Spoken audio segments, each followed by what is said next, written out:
Good morning. Globally, markets and governments are watching whether the Middle East conflict can be stabilized quickly enough to prevent a deeper energy and inflation shock. U.S. President Donald Trump says Israel and Lebanon will begin a 10-day ceasefire within hours, though details on how it would operate in practice remain unclear given Israel's fight with Hezbollah. The Financial Times also reports Trump expects the next round of U.S.-Iran talks could happen as soon as this weekend, with commentary focusing on the Strait of Hormuz as Iran's key point of leverage over global energy flows. The immediate risk remains disruption to shipping and insurance costs, with knock-on effects for fuel prices and global growth. In Europe, Russia has launched what Ukraine says is the deadliest attack of the year so far, with reports of at least 16 to 18 people killed. President Volodymyr Zelensky says the strike is evidence sanctions should not be eased. The escalation underscores that the Ukraine war remains a major driver of security spending, supply chain risk and political pressure across allied economies.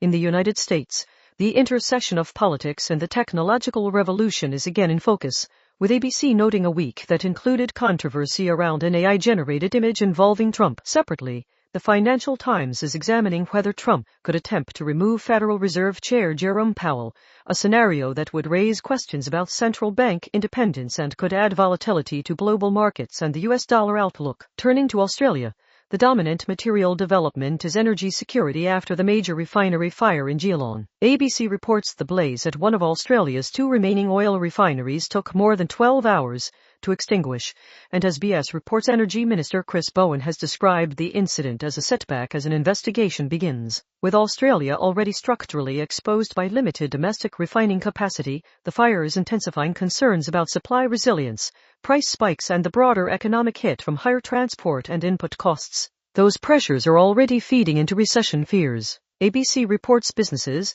and households are warning of another lockdown-like shock as fuel costs surge and supply fears grow, with the Middle East war's economic impact being felt locally through prices and uncertainty. The Conversation's discussion with economist Chris Richardson also points to the fuel crisis as a key near-term test for economic management, particularly if higher energy costs begin to entrench inflation and squeeze consumer spending. On government policy, the Albanese government has secured a fertilizer supply deal with Indonesia for an additional 250,000 tons of urea for Australian farmers, according to the Conversation.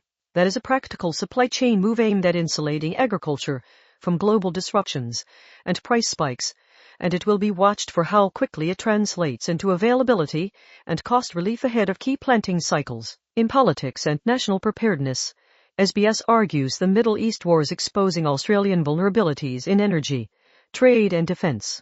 The Conversation also critiques the new national defense strategy as not fully grappling with today's strategic realities, including uncertainty about Trump's America. Meanwhile, domestic debate on migration policy continues, with the Conversation saying the policy discussion needs more detail and less politicking. In local and business developments, The Guardian reports a landmark court ruling ending a long-running dispute involving Gina Reinhart with significant financial implications. And in Sydney, The Guardian reports details of a high-priced wellness retreat have leaked, drawing scrutiny over what is being offered. That's the latest.